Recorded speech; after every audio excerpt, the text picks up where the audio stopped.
And the peasant has to get circumcised? That's what it says. Apparently it's a saying in Their times. yeah. Okay, so first of all, the question of chumros is basically comes down to a very stark and obvious one, which is, do you get more olam haba if you read the Shema before the Magen Avraham Zman? Right? Wait, in the morning or in the morning? There's one in the evening too, no? It's in the evening. It's later, but it's that's the morning one is one which is more difficult, obviously. So the question is if you're going to get more olam haba, so then it would seem it's worthwhile. And by olam, I'm just using that not for the purpose of reducing mitzvahs to the reward we get for them, but just as a way of identifying the advisability or the probable good one generates when one does a mitzvah. So, if you're going to get more olam haba for saying Shema for Magen Avraham, then it would seem that you should be machmir. And if that's true about all chumras, then you should machmir all chumras. So the question is that in fact the case, or you're not going to get more olam haba for that, and therefore why bother? If it's more of a strain, you do more. It takes more to do okay, it. Okay, so more of a strain. Okay, good. That's what they say. Well, okay. The more you put in, the more you get out. Good. Can we just say that? No. No. Now, also, this is important to know, which is that the opposite of a chumrah is not a kula. The opposite of stringency is not a leniency. The opposite of a stringency is normal baseline halacha. Similarly, the opposite of a leniency of a kula is baseline halacha. In other words, we're not asking whether you should do a chumrah or a kula, because obviously a kula is a unique leniency, which one relies on when one is up the wall for whatever, up against the wall for whatever reason. But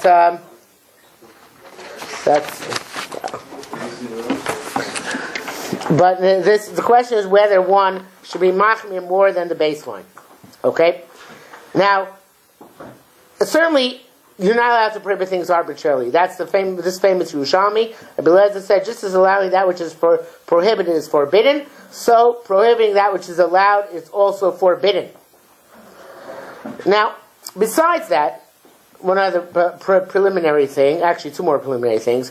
First of all, they're crazy chumras. The crazy chumras, one of them I bring down here, which I heard from one of them by Rosh Yeshiva.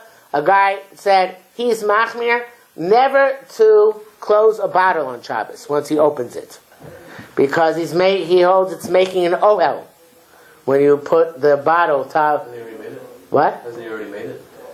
What do you mean? Does he open it on Shabbos? It's a good question. Crazy man. I don't know if he opens it on Shabbos. Maybe he opens it, or maybe he opens it, maybe not. But he doesn't close it. Maybe he opens it all bottles before Shabbos. I have a good one. You want to hear? What? I have a better one. You don't use untoibled kalim even if it's not yours.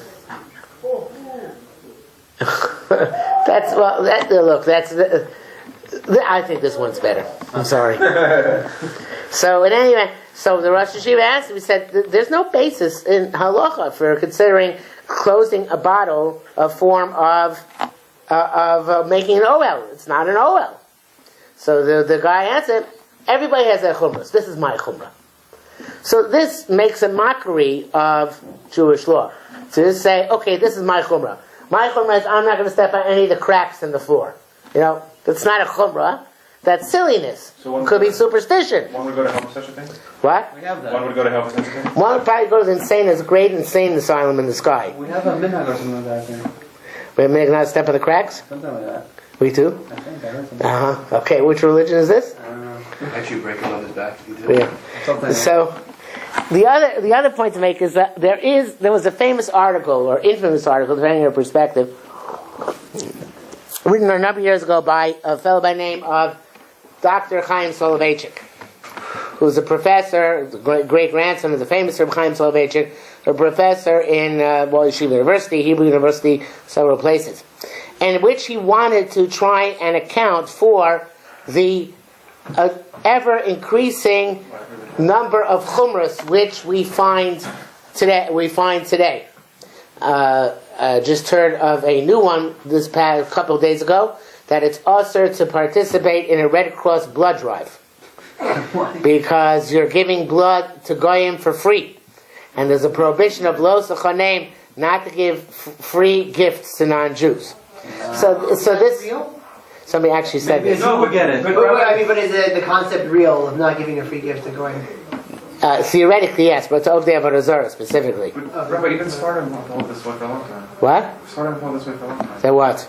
I know that I remember being completely religious, and my friend gave blood, and he told his dad, and his father was like yelling, and he was like, Abba, I could have saved a life, and the father was like, and what if that life was at Ab? Yeah. What if it was a Jew though? What if it was a Jew? So it's definitely not true.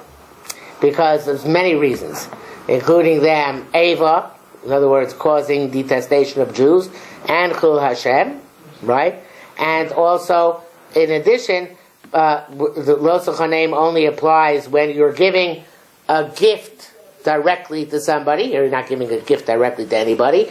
And also, much of the blood, you don't know if it's going to be used at all. I think most blood actually does not get used, because it has a limited shelf life. Most of it is held in reserve and then eventually thrown out. That's my impression. But why would you be allowed to go give blood l'chakila? A Kiddush Hashem? But I feel like You could there's save a plenty of Jew. people, and most people at Red Cross don't really care who they're getting it from as long as they get it. No. People notice if Jews don't run blood drives.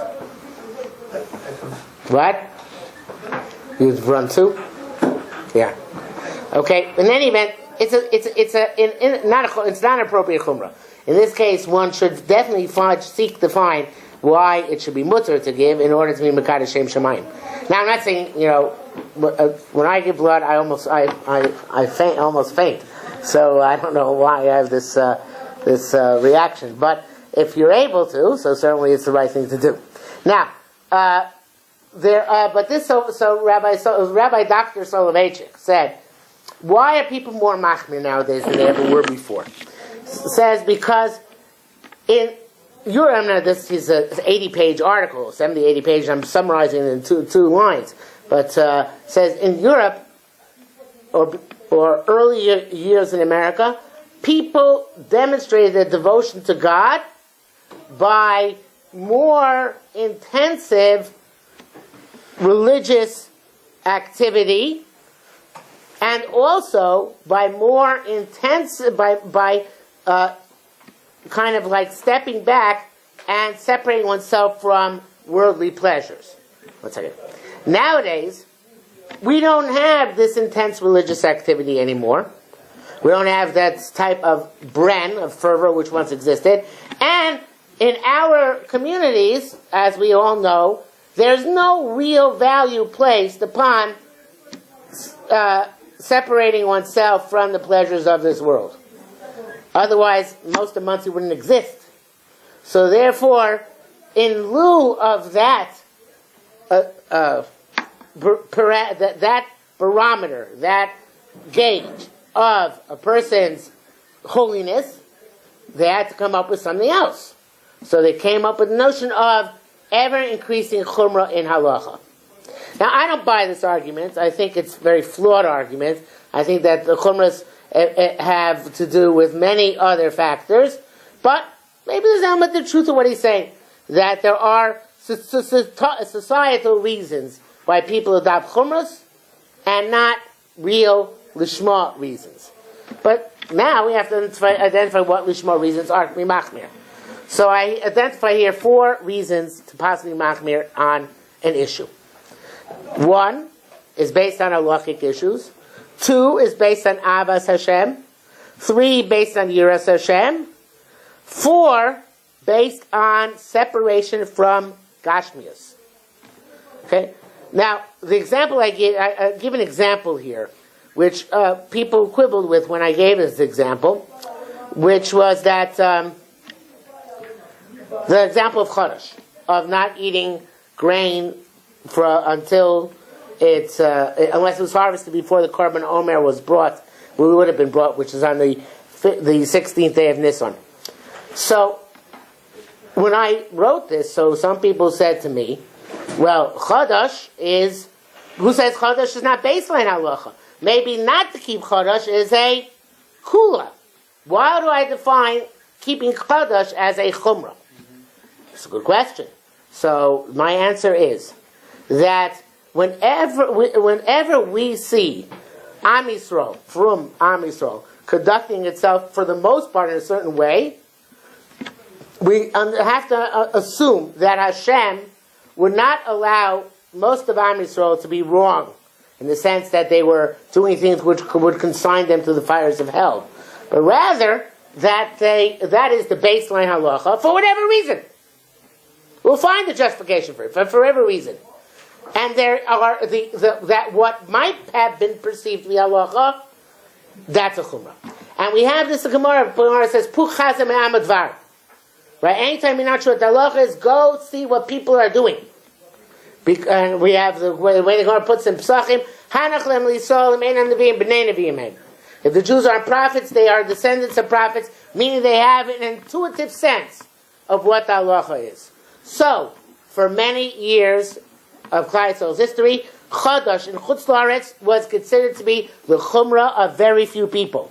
And the great majority of Klal Yisrael was not makbid on Chodesh in Chutz La'aretz. What is it between Chodesh and Kemik Yashan is the grain which was harvested before the Korban Omer, would have been brought, which is mutter. And Chodesh is the grain which would have been harvested afterwards, which therefore is also until the next Pesach. Yeah. So it was always portrayed to me that was a necessary halakhic. Who portrayed it to you this way? A few different rabbis. So it could be that Sfardim are different. I don't know. But for Ashkenazi rabbis that told you this? No. Ashkenazi, I know Sephardic rabbis. The Terim are mostly Ashkenazic rabbis gave them, not Sephardic rabbis. So I can't tell you from a Sephardic perspective. But in any event, so therefore, who has to keep, or who should keep, the Chumrah of Chodesh?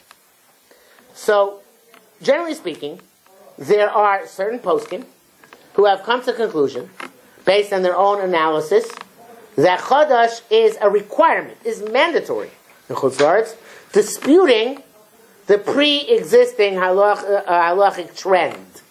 As they said, they revisited the sugyas and said, this is what comes out of the Gemara, Rishonim, etc., and therefore we cannot understand why people are making this. And that means that this now becomes not really a chumrah. If you're a Talmud of this person, if you ask this person your shilas, for you it's not a chumrah to keep Chodesh. He told you have to keep Chodesh. For you this becomes baseline halacha. For me to do it would be only justified for one of the other three reasons, because I don't see, which we'll see for chumrah, because I don't see halachically that it's required. But if somebody else says that halachically required, that of course is a reason to be machmir. Okay? So now that's why you should always choose your poskim carefully, because everything you do according to the posek of your choice, who is a reputable posek, is good. What if people, like, you have a posek, but you never ask him a shaila personally, but you heard him he passed him a shaila. Do you still have to apply? You still have to follow that? Yes. Yeah, even though you didn't pass him for you? Yes, you can't close your eyes. Why can't you close your eyes? Because he's your posek. He's your barad. This is what authority. And what if he's one this is a loaded question here. What exactly are you hiding from us? I'll tell you, of course. Somebody asks him that. For example, Very on Shabbos, let's say. Yeah. Even you might personally hold that there's no problem with an Eruv in the Chakila, for Sephardim, let's say. But the Rav says. Just a minute. Yeah. Was this one of the things your parents kept? Parents don't know anything about Eruv. No? So then, of course, you can carry. It's about Teshuvah, Kula kicks in. But you said there was also to carry in an Eruv. What? I thought you said the Eruv. No, I didn't say that. I said, don't ask me whether an Eruv is kosher or not. That's why you shouldn't ask me. The majority of Jews use an Eruv. It says, when Rav went to Bavel, so there, Gemara says in Hadron, there are three things for which smicha was given. Not the real smicha. Rav did not get the real smicha, because Rav and not Rabbi. But he got Yore, Yodin, and Yati B'choros Yatir. Yore, Paskin, Isser Beheter issues. Yodim Paskin Choshen Mishpat and Even Ezer issues, things that have to do with monetary or marriage law. Yatir B'chor Yatir means to check a B'chor to see if it has a blemish which is sufficiently legal to serve as the basis of a redemption of that firstborn animal. So Rebbe said, Yoret, Yodin, Yatir B'choros, Al Yatir. He was not allowed to permit B'choros. Why?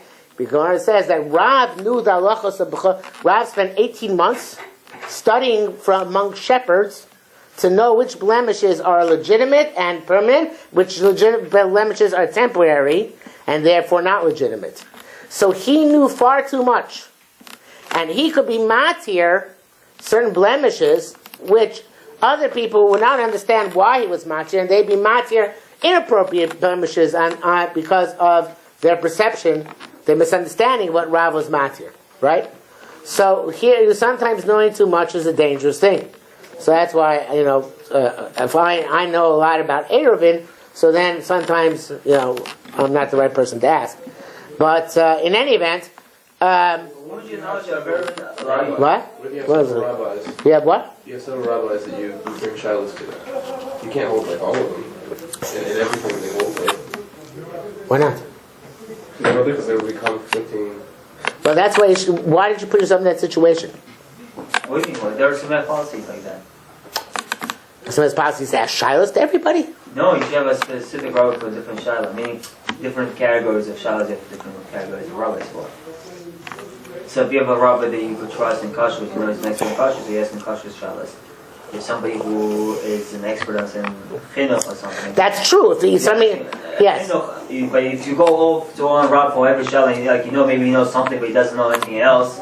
So you go in and find working with. No, of course, it has to be somebody who's an expertise in all areas. If they only have select expertise, and you go to a different rav for expertise in other areas. Yeah, so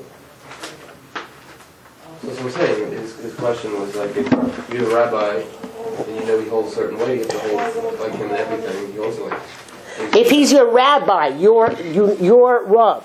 If you have multiple rabbanim, because one rav is not enough for whatever reason, then you don't have to follow everything he says. And when can you choose if he's no longer your rav and you have other rabbanim? Anytime. You can change rabbanim anytime you want. But if you change after the fact, after you found that he holds a certain way, you will do it. You might be matir neder, and you might not be able to be matir neder in order to get out of it. You have to ask the new rav. Ask the new rav. Yeah. Isn't a system whereby you just determine whether you're doing the right thing or not by what the majority are doing at that time, at least susceptible to trends? Meaning, so what? Yashin could go in style and out of style. Right, but in the meantime, it hasn't gone in style. Alright, but I mean, Glatt kosher for Ashkenazim. That's just not really a requirement, right? You can have right, but it became a trend for whatever reason. Right, so if it goes out of style, it just goes out. Nobody's losing anything really. It's just not the style anymore. Yes, but the first 5,000 guys to buck the system are transgressing, but the next 5,000 are not. Wait, what's this with Glatt kosher? Well, no, it's just arbitrary. What's this with Glatt kosher you just said about? Glatt kosher for Ashkenazim. What do you mean Glatt kosher? Can you explain that? What does that mean exactly? Because that makes be misunderstood for somebody. It used to be, there was once upon a time a concept of not glatt kosher, which is still kosher. Nowadays, not glatt kosher means usually treif, but it's just plain kosher, right? But it used to be that there was a concept of kosher.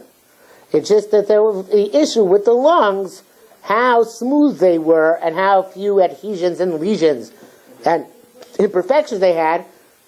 For non-glatt, there were certain leniencies, which for glatt there weren't. There was basically bitches and glatt kosher where we have today. What? It's called differently. No. No? No. There's Beit Yosef, There's Beit Yosef and kosher. And kosher is fine. Kosher is where you rub. Yeah, it is a standard which you can a legitimate standard. See, I thought It's a lenient. It's a position which is more lenient than the regular Ashkenazi glatt.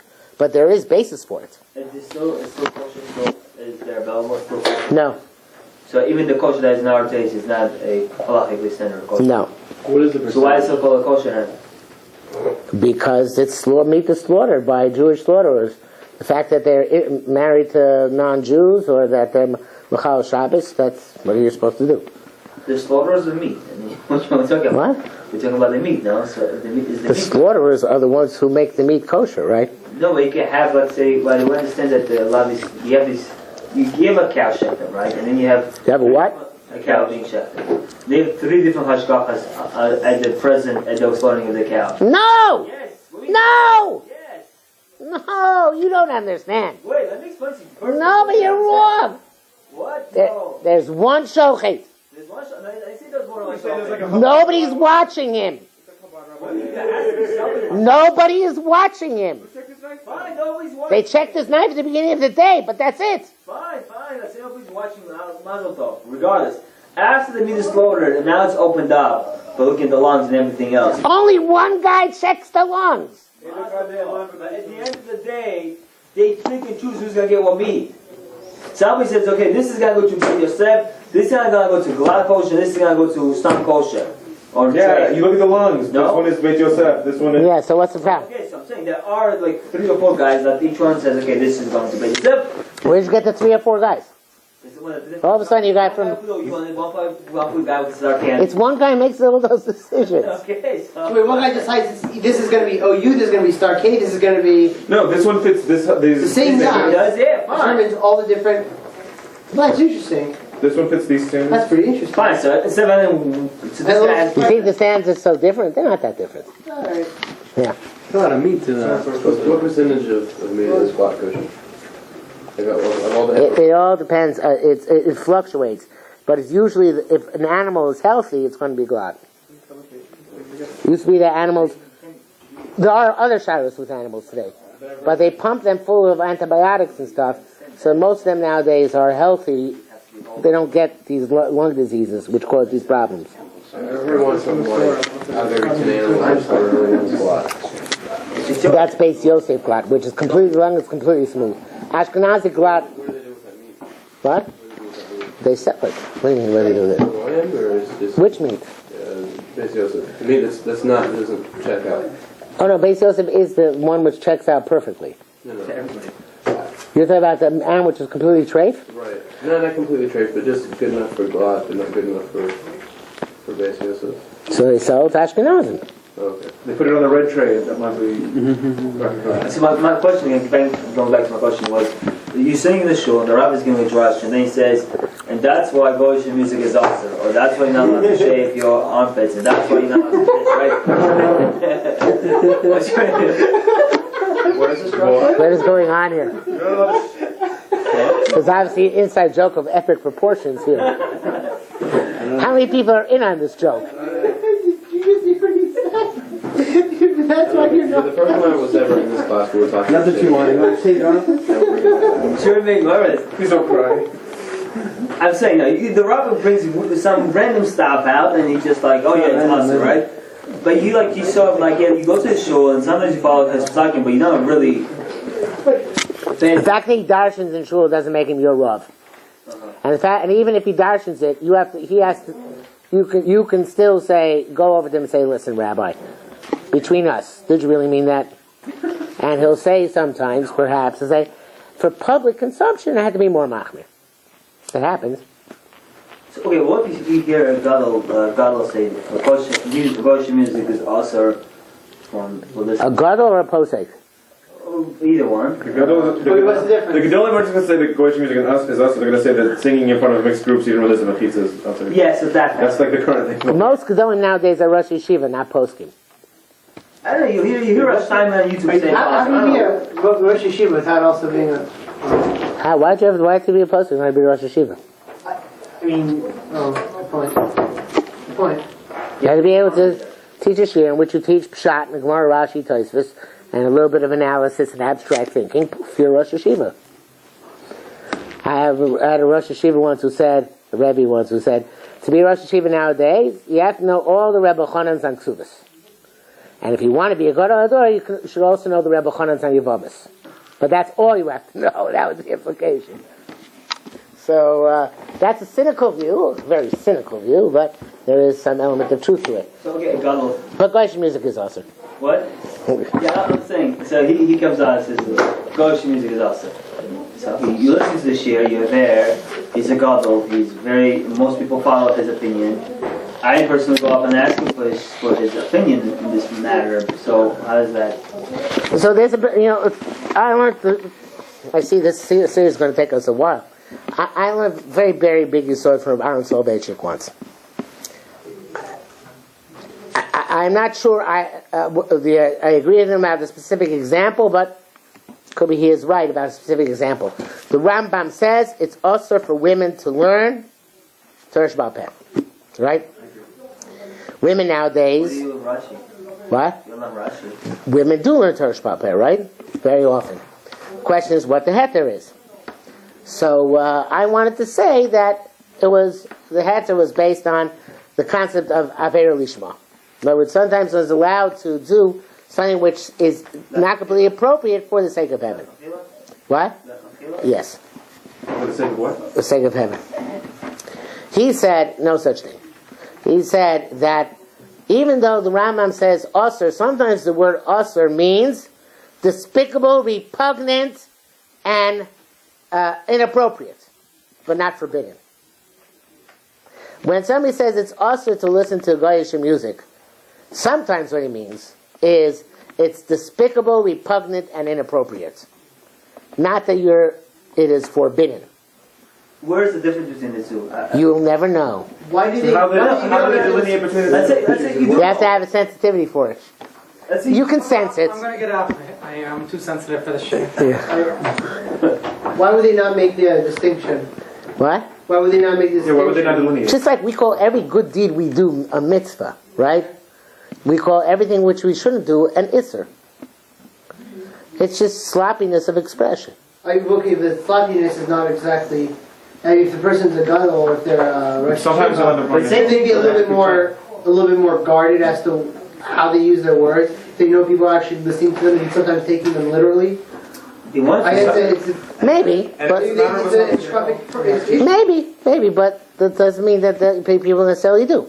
If I say it's a mitzvah to take out the garbage, right? So you could say to me, listen, which one of the 630 mitzvahs is to take out the garbage, right?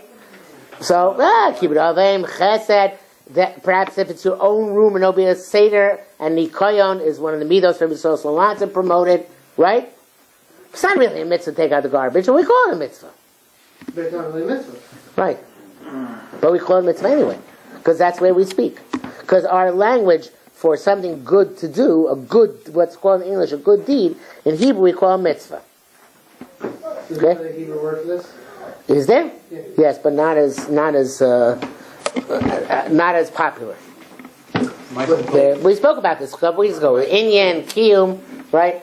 So that, but in this case also, we say something is usr because it's too much to go into a detail that it's repugnant, despicable, and inappropriate. Usr is much shorter, right?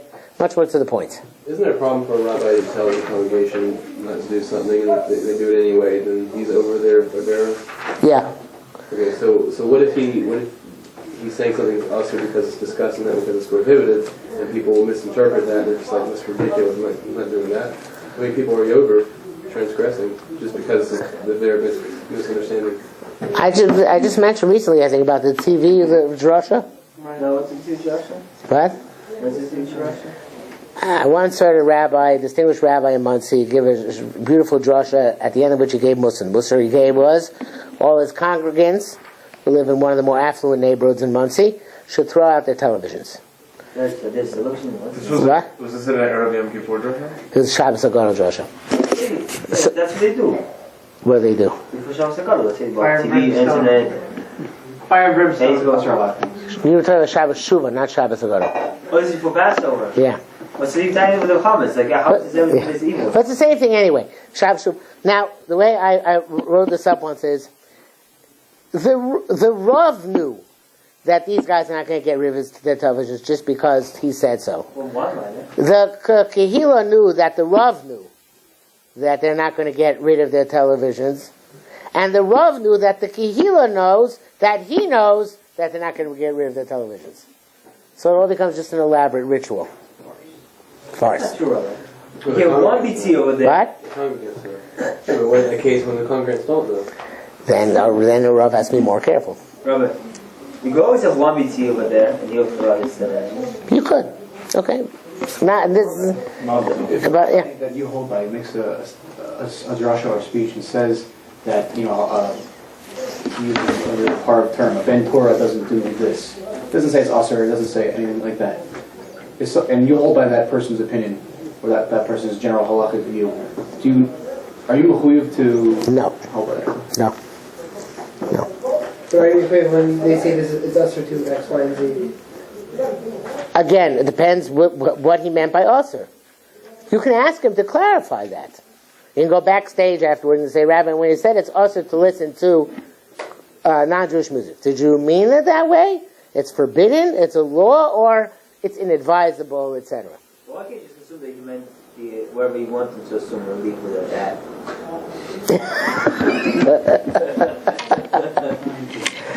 Because concerning such a person, it says, "Ksil b'choshech holech." A fool walks in darkness.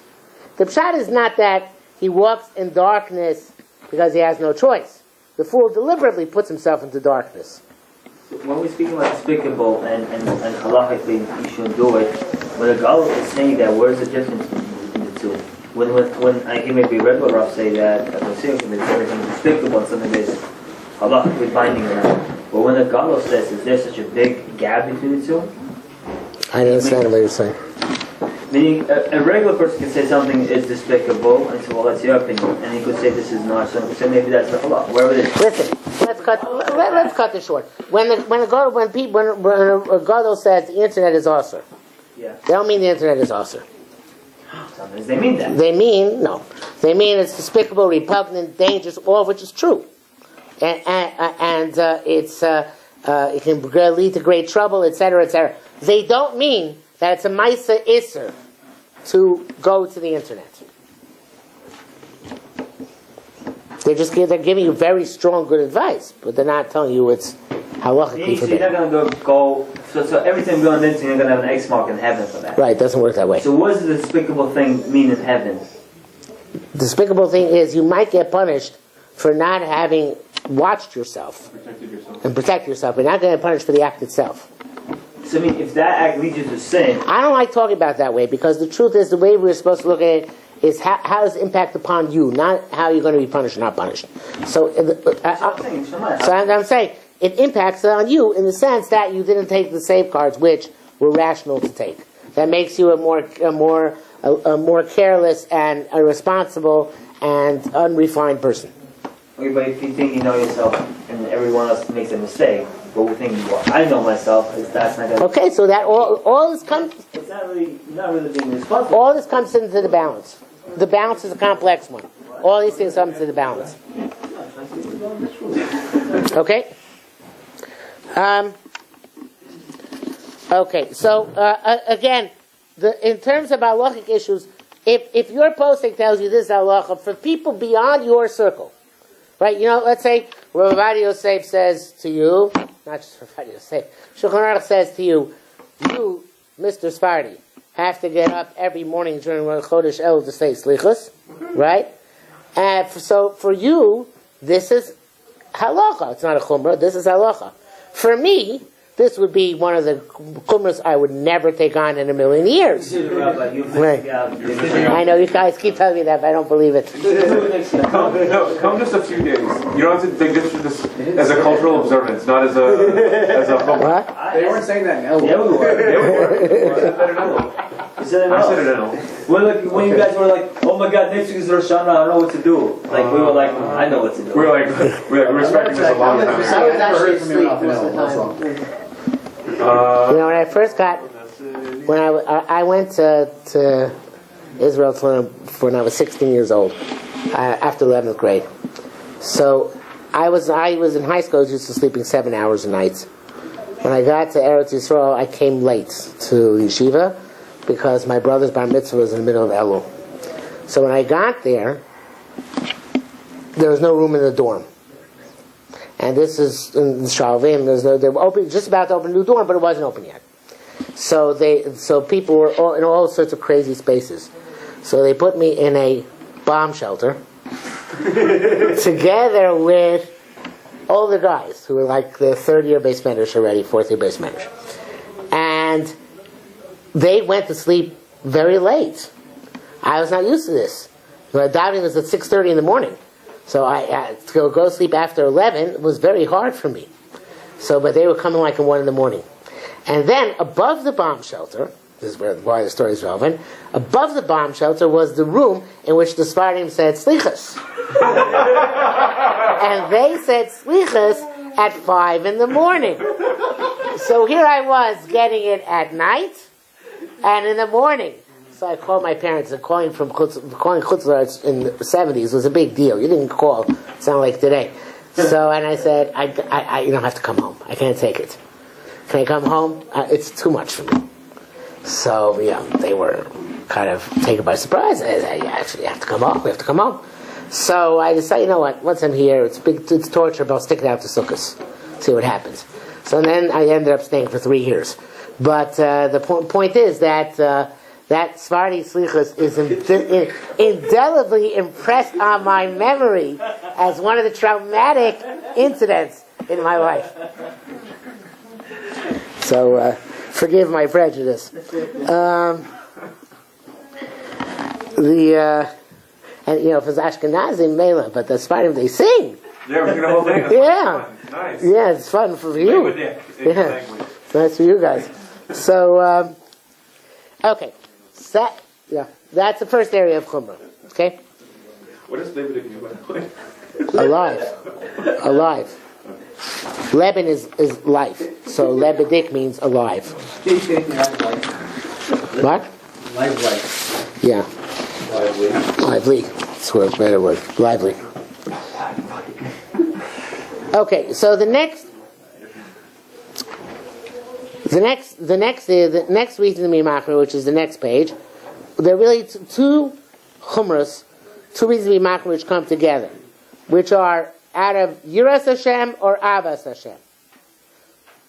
Now the Shloach Kodesh explains what it means to be machmir because of Yiras Hashem. He says society devolves over time; it gets worse and worse. So the more society devolves, the more safeguards you need. So therefore, the chumras become a safeguard of your Yiras Shamayim. Like, let's say, I'm not saying anybody should make this decision. I don't think I don't certainly would not have this perspective myself necessarily. Although I never have this issue arise. Somebody decided it's not going to take subways.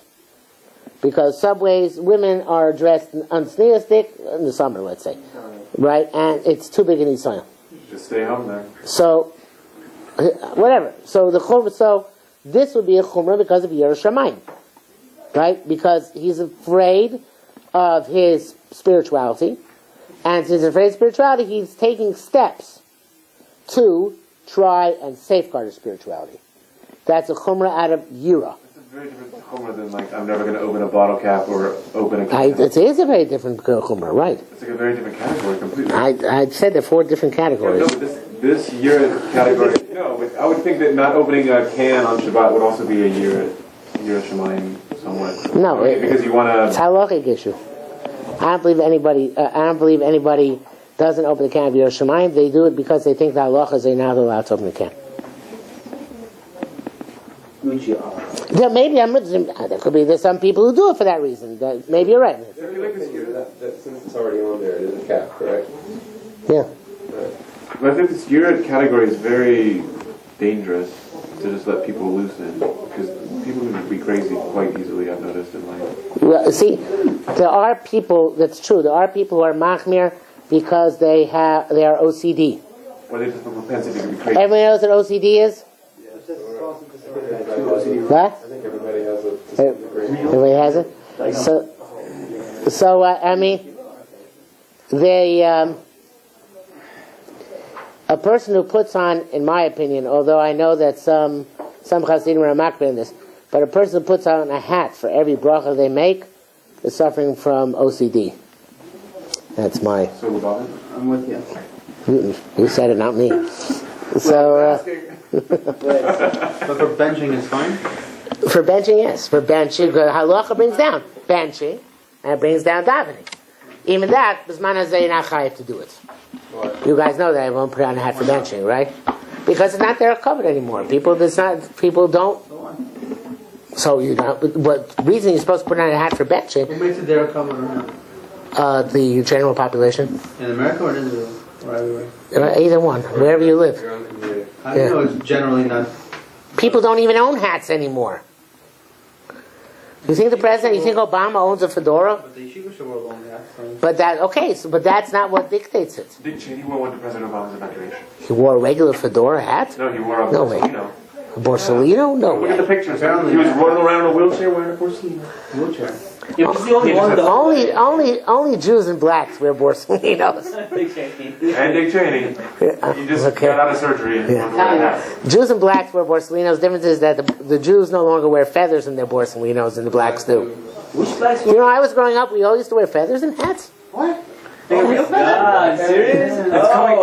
The hints of it are coming back because that little knot on the side. Some people are starting to like. No, but you had real feather, multicolored feathers. What?